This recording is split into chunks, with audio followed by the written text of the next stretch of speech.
In today's MTG box analysis, we're going to review the Jumpstart 2022 set structure. We'll also take a look at the set distribution versus the cards that we saw in this box. We'll look at set coverage, coverage of the themes, as well as duplication, set value, observed value, and then we'll close it out with a summary. If you want to go deeper into the analysis and see all of the metrics for this box plus at least 80 others, simply join the channel at the Give Me the Data level. Let's take a quick look at the distribution of the Jumpstart 2022 set. This set contains a total of 834 cards. The set only contains cards from the primary colors of Magic, as well as artifacts, basic lands, and non-basic lands. Of the 834 cards, there are 51 brand new Magic cards, which means that 783 of the cards are reprints.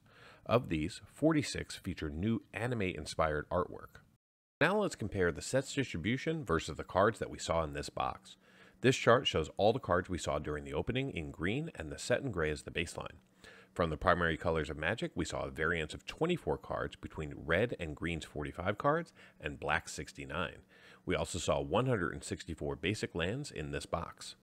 From a coverage perspective, we saw 281 unique cards, which accounts for 34% of the 834 cards in the set. Our highest coverage was in blue with 43% coverage. Pivoting into coverage by rarity, we saw 36% of the commons of the set, as well as 33% of the uncommons. We also saw 22% of the rares with 26 unique cards, and we saw 5 mythics for 16% coverage.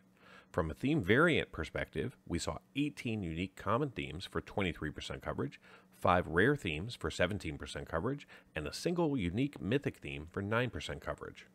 From a duplication perspective, we didn't see any of the exact same theme variants, but we did see 2 of the 4 detective variants and 3 of the 4 zombie variants. From a card perspective, we saw 41 cards duplicated 199 times for a box duplication rate of 41%. However, if we back out the basic lands, the duplication rate drops to 10%.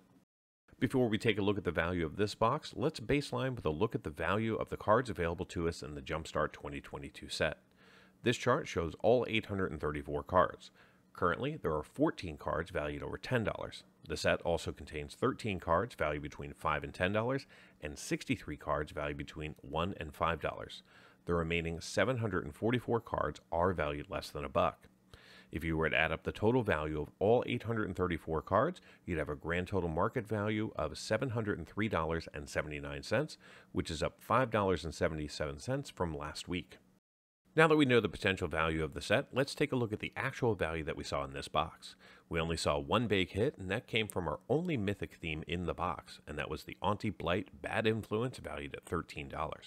Luckily, it was on Gryffindor's side of the box.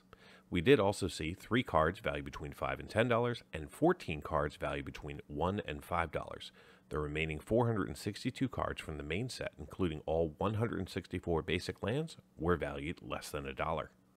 So how did this box perform? Well, Gryffindor purchased half of this box from me for $65 with shipping included, so in total, this box would have cost $130. The Jumpstart 2022 box contains 24 theme boosters with 20 cards each for a total of 480 cards. The 24 theme tokens are currently valued at $6.85. The 164 basic lands are valued at $18.75. The remaining 316 cards from the main set are currently valued at $107.75. This brings the grand total for the box up to $140.20, which is a small gain of $10.20 over the box price and equates to a return of 108% of the box price in card value. For those of you interested in cards valued just over $2, the numbers look like this. In total, we saw just 10 cards valued over $2 in this box, and they have a combined value of $47.26, which accounts for 34% of the total box value.